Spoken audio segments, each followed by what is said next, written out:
abakazi muyige kino abasajja tebakula mu maaso gammwe babeera ba baby. Get to know that the men never grow before you, they're always babies. Olira akagamba akatukuvu.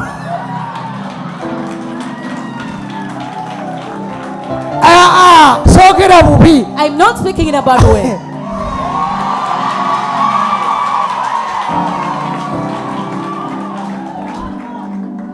Abakyala kino mukiyigo olwaleero. Let the women learn this today. Obeera n'omusajja ewaka oba na baby. If you have a man at home, you're always having a baby. Omusajja ganteerayo ku mazzi. Bring me some water. N'ogamuteerayo. You take the water for him. N'omunywesa Katonda. Oyo abaani. Waliwo abamu bamanyi n'okusaba okuyonga.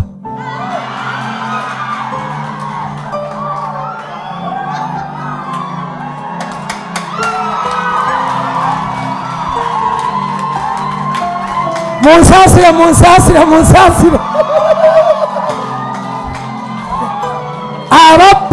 Aba baby nkigumiza abaki baby. Era bw'olemerera okulaba bbaawo nga baby ewaka agenda kunoba katambula agende n'ekyokubiri sente zigenda kubula temunsonyiwa kyenjogedde kituufu kyekyo. What I've said is true and that is it. Kyekyo. That is it.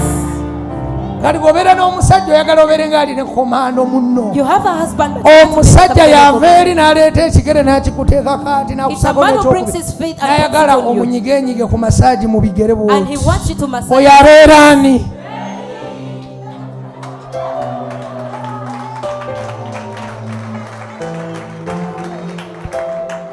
Bameka bagamba kyekyo. How many people say is that? Kagati wabadde n'omukazi ayinga komando. So if you have a wife who is like a commando, gende wako mugambe ndi baby. Go tell her I am a baby. Anyway, eyo mbadde mpabula. I was only guiding you. Wali kubujja. Have got it from jealousy. Bwe bafuna. When they get. Onyumya. Owanagayi mulala. You're flattering some other man. Chimbibiri oyogera ku Paulo. Talking about Paul. Chimbibiri oyogera ku Sam. One day you're talking about Sam. Agenda kuwulira atya? How is he going to feel? Tunyiga. But we feel angry. Tunyiga. We feel angry. Ebyaddala. That's the truth. Omusajja agala omulabawo. A man wants to feel his presence. Kati ekyo kiyige. So learn that. Ewaka okiteekewo. Put it at your home. Omusajja alina okuva ewaka ng'agezze n'agenda ku mulimu nga munene. A man has to leave home when he's really good. Agenda n'anoonya ssente. He goes to look for money. Era amaka abamu ekigenda okugabalemesa. What is going to hinder some mawaggali gammwe buno obuntu bwe mbagamba butabukola. Weefuula nze ndi ki saagala kumanya. Ebyo ogenda fuuka nantafumbirwa. If you still have your egoism, you're going to get married. Ebyo byebyo. That is it. Byebyo. Omusajja akulema ali okukyusa mukazi. How can you fail to change a man? Akulema ali okukyusa. How can you fail to change? Sajja okukyusa bitya. The man has failed. Abasajja bano balebevu nnyo. These men are very weak. Bwemuwekeya mulaga omukwano tandika oteekawo obujogoli. Ojja kulaba ng'atandise okuyiikayiika. You begin to see pouring out.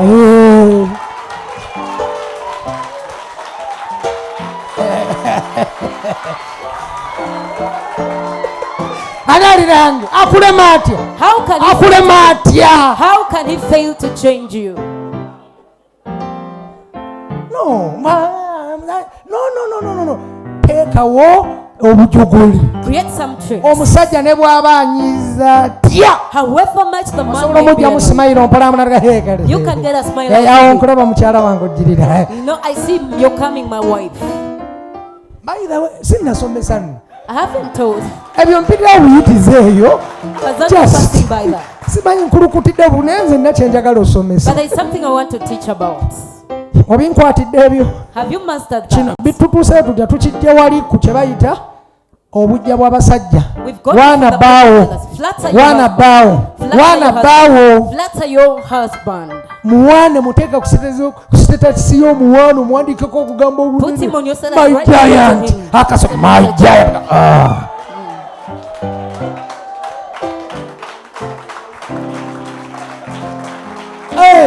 Muteekeyo gambe my baby. Akasomaga my baby. Ng'otadde ekifaananyi kyate osanga my baby. Wow. When he reads it, he'll feel, and he will feel good.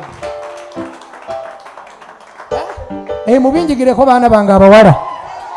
Let the girls learn this. Mubinjigireko. Learn this. Tuli bana baluganda. Kati obiyige mu bulamu bwo. So learn that in your life. Omwerezawo muwaane kitono. Ebisinga waanira omwerezawo munda okusinga kungulu ddala maaso ga bbaawo. Flatter your husband from inside, especially when you're before your husband. Abasajja twagala ebitiibwa ekyo Katonda yakitutonderamu. Because the men need respect. That is right from God. Ekyo nkikuyigiriza olwaleero. Twagala ekitiibwa abasajja. The men love respect. Era tukulembeza ekitiibwa. And it is always respect that leads mu maka gaffe. In our homes. Ffe tuzimba. We are the ones that build. Tugula emmere. We are the ones that buy food. Tukola buli kintu. We are the ones that do omusajja asobola okulowoozaako. A man can think about n'alowooza bw'ali kulekawo nga yafa. They think of the day will leave you when he's gone. Era abasajja olumu tukolera kufa. Sometimes the men work for our days. We never rest. Ogamba kankole kino bwe naaba nfudde mukyala wange n'abaana balemenga kubonaabona. Ogamba kanzimba obuyumba buno bwe ndiba nfudde mukyala wange n'abaana balemenga kubonaabona. Teri mukyala abikola nga kankole bino bwe ndiba nfudde omwami wange n'abaana baleme kubonaabona. No woman can do things saying when I die my husband and my children will musajja yekka. It is only the man yakola ekintu ekyo. Who does such a thing? Musajja yekka yakola ekintu ekyo. Era abasajja mbawe ekitiibwa kyabwe. Omusajja yekka yakola ekintu ekyo. It's only a man who can do it. We lose weight. Tukutuka. We get weary. And we quickly die. Ekitutoolako birowoozo. What reduces the men's lives are the thoughts. Asobola otusula ng'atunula ng'alowooza ggwe nga gw'ofuluuta ng'atunula n'alowooza abaana n'alowooza ggwe sukulu fiizi mukyala wange anaabeera waatya anaabeera wa naka kankole nnyo bwe ndiba nfudde ndeke mukyala wange n'abaana nga beeyagala mulekere nga wajja akasente. I'll leave him a place where to get money from. Era ensonga lwaki omukazi it's the reason a woman olina okubeera supportinga bbaawo. You must be supportive to your husband. Engalo ng'okubye entono endala nzeewe. Otegedde kyenkusomesezza ekyo kiyiga olwaleero. Learn that today. Abasajja bedda bagendanga mu nsiko okuyiga nga abakazi basigala waka n'abaana. The ancient men would go for hunting. Basajja bangi bwogenda mu history empologoma zaabalyanga. Most men were eaten by the lions. Omukazi n'asigala ng'alinze bbaawo n'atakoma ng'empologoma yamulidde. The women would keep waiting for the husband. Ebisolo byabalyanga ne bibattiranga ku nsiko nga bagenze kuyigira bakyala baabwe n'abaana baabwe. Ekitiibwa ky'abasajja kolerera maka gaabwe n'abaana baabwe. Era buli musajja kiyingiremu olwaleero beera mugezigezi osobola okukolereranga famire yo abaana bo mukyala wo obakolererenga kubanga bo baliwo okukolerebwa. Ne bw'oba omuwadde bizinensi ng'afuna buli nako akakadde akusabiriza enviiri abo tobazannyisa.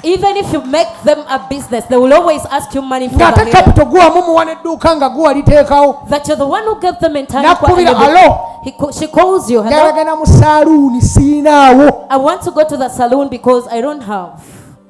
Ng'alina akakadde. Zino zange za kikyala zino zange za kikyala. Zikwatako. Ezizo ze wamuwadde akuwolako. Ze nnyini zamugambe mukyala terekayo asatu gano obeera nago mwami sente zange ziri zewampadde asatu mbadde njagala kugula ku kiteeteeyi nkuwoleyo 10 ngule ekiteeteeyi. Can I owe you 100,000 shillings that I can buy myself a dress? Buli mwala ali wano wanika emikono gyo ng'oli mwana muwala oyagala bufumbo naawe omufumbo nsabe Katonda akuwa omusajja akola ekyejo kubanga naawe of course naawe obeera baby we of course naawe obeera ki Katonda akuwa omusajja weebale nnyo wamma okitegedde nnyo Katonda akuwa omusajja akulabe nga baby we nga bw'oba toliiwe waka abeere nga tateeredde bwe yesonza bwe yesonza aliwa toberanga na musajja atakububira. Never have a man who is never toberanga na jealous of musajja atakububira. you. Never have a man who is not jealousy of you. Obubwengo nyumya n'emikwano gy'abasajja omala omutuneko bw'oti ogezese. Ojjage n'omulaba nga face eri eri. You get to see his face folded. Beeranga n'omusajja akububira. Always have a man who is jealousy for you. Oyo musajja akwagala. Because that's the man that is jealousy for beeranga you. n'omusajja akufugaafuga. Togenda yeeyo, eyo vaayo. Nze kati olagawa. Ogenda kolayo kye tolwayo. Saa bbiri nkwagala waka. Oyo musajja akwagala. That is the man who loves you. Oyo omusajja akuyombera. The man who quarrels n'ayomba ng'obaddewo obadde okola ki? Obadde olina b'oli nabo. Oyo ekimuyombya si butakwagala akwagala. What makes him quarrel is because he loves you. Naye oyo agamba gwamanyi. But the one who says it's up to you.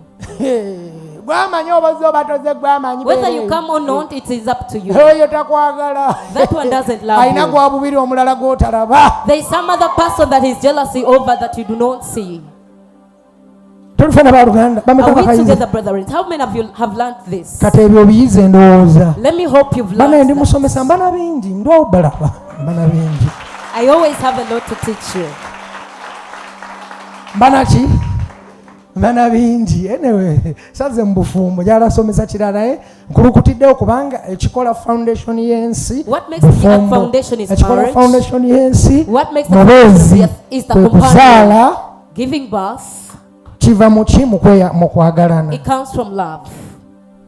Kakati n'olwekyo mu bulamu bwonna. In the whole of your life. Ebyo binjigire. Learn that era obitambuliremu. Then move through them. Sajja atuulaawo. A man sits over there. Ayagala omukamulira akatonda. He wants to make tokkirizanga bbaawo okubeera nga yagenda mu biyungu yafumba yakola ki. Ekitiibwa ky'omukazi akitutte. Lwaki atwala obusobozi bwo? Why should he take away your responsibility? Bw'oliba ovuddewo ali kumisingako ki? What will he miss from you when you leave? Tokkirizanga musajja kufumbira mugamba musajja wange afumba. Never allow your husband to cook for Fumba you. emmere, fumba chai, mukamule juice. Make him juice.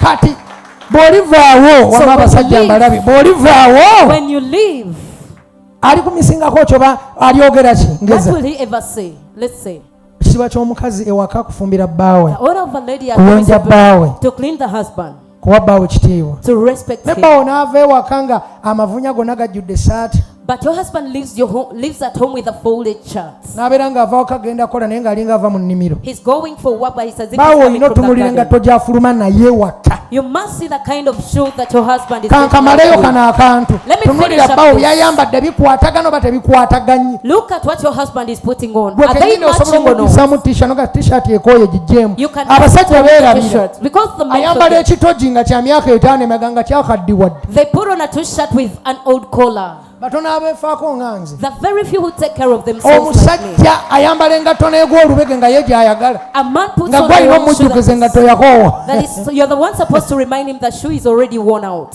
Muyige okubeera abakazi abajagujagu ewaka. Learn to be smart ladies at home. Amaka noono beera mukazi omujagujagu. Be a vibrant Teri woman at musajja home. w'amaanyi eri mukazi mugezigezi mu ngeri y'okukwatamu omusajja. There is no powerful man Buli when there is a musajja cunning anafuuwa woman. eri omukazi omugezigezi. Every man feels weak when there is a cunning woman.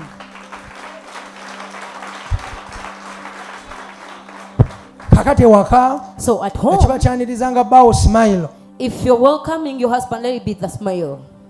Seka n'ebitakwatagana gwe smiling. Smile even where necessary. Nange olumu nkoowa ne nnyiiga. Sometimes I get tired and feel annoyed. Baawo aba ne stress nnyingi smile oyo yagenda omuggyako stress. Your husband is always stressed so much. It's your smile that shall take away the stress. Naye ogenda n'onyiiga n'obeera ng'eddubu bukambwe bwe bukulembera ewaka. But there's Olinga a way you komando kyenyi kyafuna n'enkanyanya. You're just like a commando and the face is already having wrinkles. Emitaafu gikulinga emitaafu ogaya n'embo olinga gaya emmwanyi. Even through your jaws as if you're taking Kale coffee. smile eyambengako ewaka. Let us smile. hold Obuyonjo nabwo bubeera bulungi ewaka. Cleanliness is also very important at home. Kati amaka go So genda you ogateekemu ebirungo bye nkuwadde. go put the ingredients that I've given you at home. ne bw'oba nga bba wasindika kagaali muwe ekitiibwa kagaali ako. Even if your husband drives a bicycle, buli bw'omuwa ekitiibwa oba omuwa maanyi gakola okuva kagaali. whenever you respect him, you're giving him the kyebayita power to omukyala lift a yazimba bicycle. bbaawe. That is what we call it. kwe The kuwa woman bbaawe who is the ekitiibwa husband. ng'avuga akagaali. Is to respect your kwe kuwa husband bbaawe when he's riding the ekitiibwa nga bicycle. atambuza ekigere. Is to respect your husband when he's still kwe on kuwa bbaawe foot. ekitiibwa Is to respect your nga muyina husband mufaliso gwokka mu nyumba. with only a mattress in n'omuwa the house. ekitiibwa ne You respect ne him. mugula ekitanda. You buy n'omuwa the bed. ekitiibwa You n'akola respect ne him. mugula entebe. He works n'omuwa and you buy ekitiibwa the chairs. n'akola You ne respect mugula him. He TV. works and you buy n'omuwa the TV. ekitiibwa n'akola ne mugula firiiji. You respect him. n'omuwa You buy the ekitiibwa food. n'akola ne mugula akapoloti You ka miliyoni respect 5. him. You buy the n'omuwa food. ekitiibwa n'akola ne You muzimba respect akayumba kammwe akatandikibwamu. You construct your food. ekitiibwa kye kipushinga abantu okugenda mu maaso. It's the respect that pushes people to go forward. okunafuya abantu kibanafuya kudda mabega. Weakening people makes them to return. okupushinga omuntu But to push a person kyekitiibwa ky'oba omuwa. is the respect you offer to them. bwe batyo bazimba omwami. That is how a man is built. lekera okubeera omuntu akalakata obukalakasa omwami n'okalakata mukalakata. Stop being a person who scratches the man. ayinza okuba ali olumu akambuwala nnyo n'asungwala olina kuyiga ngeri gy'omuhandolingamu. Could be sometimes he feels tough, but you just need to learn how to handle him. tetufaanagana. For we are not the same. nze sobola okuba nga siri mukambwe nnyo I may not be naye very nga musomeri tough. ate mukambwe Yet Pastor naye Ian is nga tough. mukama yagamuyibbaawo. Yet God told you that one is your husband. nagamba mukambwe nnyo nze sijja musobola. He's very tough. I will not handle him. obukambwe tebuddusa mukazi waka. The toughness can't oli make a woman wasobola run away okubeera nga from you. mukambwe naye ate ng'akwagala nnyo naye just nga weakness ye bukambwe. Your husband could be loving you so much. ng'olina and his kuyiga weakness ngeri is weak. gy'ofiitingamu obwo obukambwe But you're supposed to n'engeri just gy'ogenda learn to fit omukwatamu in. n'obwo obukambwe n'obeera naye. And learn how to handle him with era ab'ebweru nga beebuuza obeera otya n'omusajja omukambwe oyo And the outsiders nga know how nga mwe babasanga museka that they find you laughing, nga mweriisaako feeding each naye nga other, balaba mutya. yet the others are kubanga afraid oba of you. wayiga okwandolinga obukambwe bwe. Because you learned how to handle his toughness. era kisobola okulemya omukyala yenna amaka. And what can hinder kiba kitiibwa ewaka. It is always the bw'ojjawo courtesy ekitiibwa the omwami moment you agenda take away the genda. courtesy, ate ne katonda ajja mukkiriza agende and God will allow him to go. kubanga ojjawo ekitiibwa ewaka. Because you've taken away the courtesy from home. abooluganda Brethren, teri kyalubeerera nga si kituufu. there's nothing that is permanent when it is not right. ebyolubeerera bibeerera nga bituufu. The permanent things become permanent when they teri are kyalubeerera right. nga si kituufu. But there's nothing that is permanent when it's not right. kati ekitiibwa So the respect yensonga lwaki olina okubeera ne bbaawo. ekitiibwa ekituufu kiva mu kwagala gw'oli naye. True respect comes from Omwagala. loving the person you are with. oba omulumirirwa You always oba sympathize with omusaasira them. You pity. oba omubalirira. You always considerate with them. obeera omubalirira You always kubanga considerate with them. omwagaliza. Because you kubanga wish for bw'oyagaliza them. gw'oli naye oba Once you wish for them, weeyagaliza it means you're musobole wishing for okugenda maaso. yourself that you can move on. tokakanga muntu kubeera na muntu atamuwa kitiibwa. So never force a person to stay with tokakanga another who muntu kubeera na doesn't muntu respect them. amuyisaamu maaso. Never force a person to stay with a tokakanga person muntu who kubeera na muntu disrespects them. amulaba nga mbwa. Never force a person to tokakanga stay with muntu a kubeera person na who sees them muntu like a dog. amulaba nga kasasiro. Never force a person to stay with what tokakanga sees muntu them kubeera like. na muntu amulaba nga embizi. Never force a person to stay with a person who sees them like pigs. tokakanga. Never force them. ekitiibwa gy'emirembe gy'ewaka. Respect is the peace at home. bwe kivaawo When ntalo it goes away, the battles kulwanagana are kuyomba. fight against you, quarrel against each kubanga other. ekitiibwa kiba kigenze. Because there is no respect at kale home. ekitiibwa ge makulu g'ewaka. So respect is the relevance at home.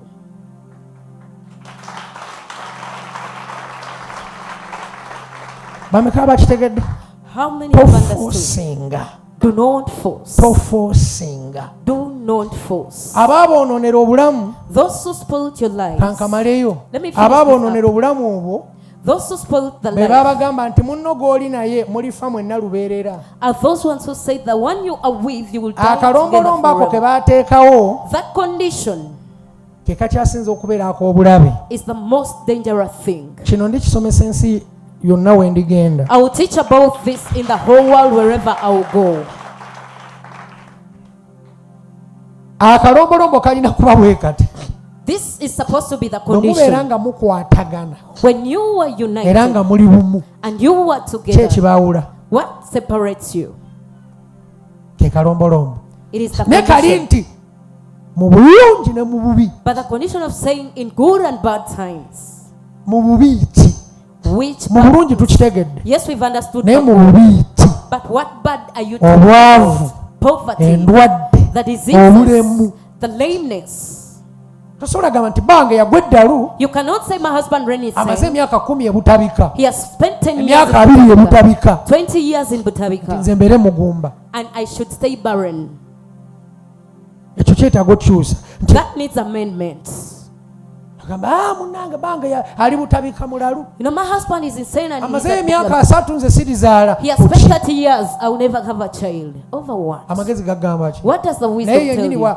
yenyini bw'aliba afunye omukisa ogwona myaka gyana gyali bamaze alikitegeera If he gets a chance of healing after 40 years, he will be able to understand it. bwe mba kyenjogedde kifu nkyawa If what I've said is wrong, hate me. kati obubi So that bad thing, obugumiikirizaako n'ogumiikiriza n'obuuza mukama kyekiddako you wait for some time, then ask God, what is the next thing? omuntu akunyooma A person who despises n'akunyooma you, nnyo they despise you so osobola much. okugumiikiriza okunyooma n'ogumiikiriza You n'ogumiikiriza can't stay patient. naye emirembe giriwa nga waliwo obunyoomye waka But where is the peace when there is despise at home? bwe kiyitirira Once it exceeds, kimenya it breaks.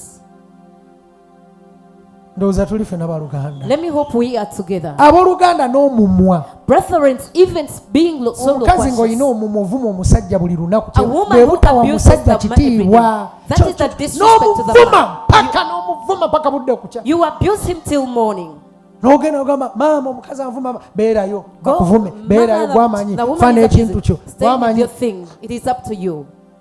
obwo tebuba bufumbo That is never marriage. naye mu bulungi mu bubi bw'obwavu beera n'omuntu But in times of poverty, mukole stay with him. mutobe Work muveeyo hard, then you will succeed. obulwadde obusoboka The disease that is bawo possible, afunye obulemu your husband has bamutemyeko become lame. omukono lwaki omulekawo nga bba They've cut off his arm. Why should you leave him? azibye amaaso gwalina omulabirira He has become blind. You're the one supposed to take care of him. kubanga azibye amaaso tasobola zaala baana bazibe For the blind cannot give birth to blind children. aba ategeera They are sober. bamutemyeko amagulu nga muli babiri They've cut off the legs when you're together. gwalina omuwanirira nga mulema You're supposed to support him when he's lame kubanga muli kyekimu because you're the same.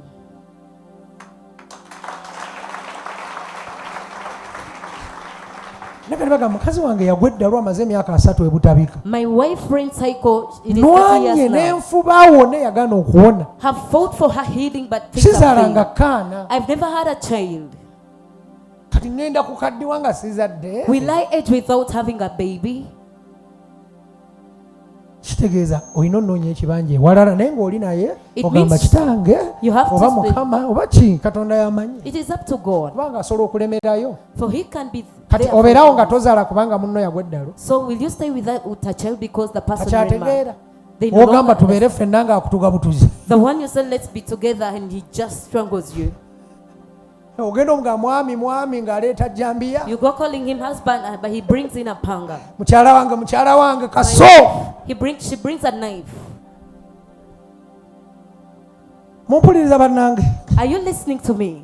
ekitiibwa ewaka Respect at home ge maanyi g'obufumbo is the power of marriage. ekitiibwa ewaka ge maanyi g'obufumbo The respect at home is the power of marriage. kiddamu ekitiibwa ewaka ge maanyi gaki g'obufumbo The respect at home is the power of marriage. obeera otya ng'oli mukyala naye nga toyagaliza bbaawo afune How possible is it for you to be a woman and you don't wish for your husband to get? nga buli kyakola gwagamba senga kifa That whatever he does, you're the one senga who says, asiraana oli mukyala ki which kind of wife are you?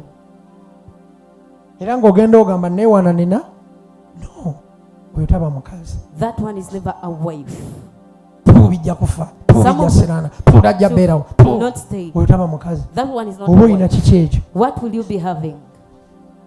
nze tulina omujuni brian My name is Pastor Brian. ekyo tekibeereka You cannot be with such a thing. olina obulamu You have life. otambula You are moving. obulamu bw'ensi The life in the world si kkomera is not prison.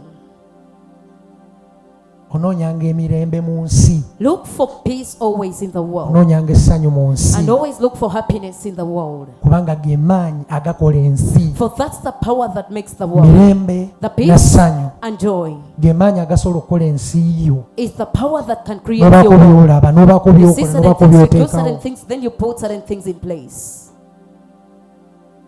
Kale mu bulamu buno obeeranga ne decision ennungi. Always have good decisions in this life. Ate mu bulamu buno tokkirizanga nnyo kutegeerera And never allow a person to understand on your behalf so kasaba nga much. omanye ekizibu ekituufu we kiri. As long as you know where the problem is. Because teri alumwanga ggwe, For nobody feels the pain like you do. teri asobola feelinga pain yo, Nobody can feel your teri pain. asobola feelinga bwali yo. And nobody can feel your Why you wound. not feelinga? You are the one supposed to feel it. Katotyanga kwogerako So never be afraid of being scoffed against olw'okusalawo kwo. because of your choice. Gw'omanyi kyoba walaba, It's you who knows gw'omanyi what you kyoba saw. wafuna, It's you who knows what you gw'omanyi bought. It's you who kyoba walaba. knows. Nadda n'omuntu omu nanyumiza I was with a person and they told me naŋŋamba nawulira odiyo ya mukyala wange ng'ayogera n'omulabe wange, I had an audio in my wife's phone speaking to my oyo mukole bw'oti, do oyo this to that mukole one. bw'oti. Do this to that one. Can you imagine? Nga yegasse ne eneme wo She was with his enemy bakusse wansi. to put you down. Nga goveera ogamba oyoyo Katonda yabagatta, You can't say- yegasse n'abalabe bo naye oyo kuki? He's with your enemies, but you're claiming God to have united you. Tofiiranga mubumbula, Never die in pain. tofiiranga mubumbula. Ate nno simanyi lwaki njogedde ebintu bino. And Naye I don't know tofiiranga why I've mubumbula, spoken this. tofiiranga mubumbula. Never die in pain. Tebanga akutegeerera ku choice yo. Let nobody ever understand on your behalf when it comes to your choice. Bw'ebanga ntuufu. That is if it is right.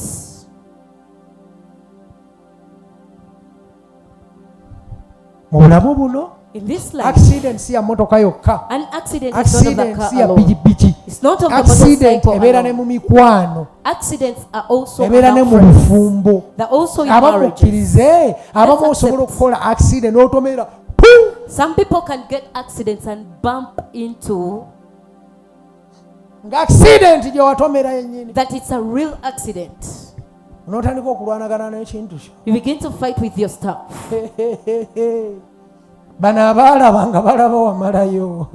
Those who look at you feel like it is well with Naye nga you, gwe amagulu baagamenyaamenya dda watomera. yet the legs are already broken. Kale twegendereze. So let's be careful. Amanyi bwe nnali omuto nayogeranga birala, He knows when I was young, I would ne say bwe different nakula things. namanya. But when I grew, Era I naawe realized. abamu oyogera kubanga oli muto. Some people are speaking because you're still Bwe tuli young. kusanga mu kisaalu tuli kubuuza When they find you in the bush, we'll ask you, kati oyogera ki? what have you got to say? Noga namala ne ntegeera, You'll say, I realized. namala ne mmanya. I got to know. Anyway, weetegeerere ekyo nkigaddewo. I've closed that.